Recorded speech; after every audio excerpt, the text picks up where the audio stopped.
Hello guys, good morning everyone. Nagbabalik na naman ng surprises and gift delivery. So ayun guys, we are bound to Barangay Santa Elena, Tanawan, Leyte para i-surprise si Ma'am Emelina. At ito nga pala ay pinahanda ng kanyang minamahal na asawa na si Sir Minard. Si Sir Minard niya po pala isang seafarer. So ayun, nagpahanda siya ng surpresa para sa kanyang minamahal na asawa sa kanyang karawan. Si Ma'am Emelyn niya pala ay turning 30 this day. Sana po ay surprise natin si Ma'am Emelyn sa ating naging surpresa para sa kanya. So ayun guys, maraming salamat po sa kaya Sir Minard for trusting surprise and gift delivery.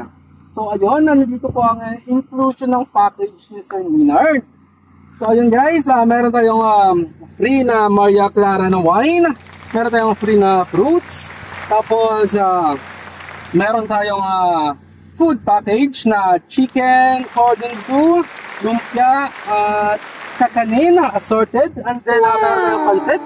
Tapos meron tayong money bouquet with diaper, inserted diaper na ginawa nating flower design.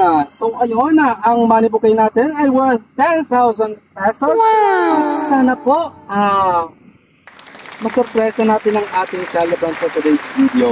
Meron tayong free na siya din pala para sa ating minamahal na celebrant. So ayun guys, abang-abangan niyo yung video na ilalabas namin at sana po ay masurpresa natin ang ating celebrant sa ipinahanda ni Sir Minard na surpresa para sa kanya.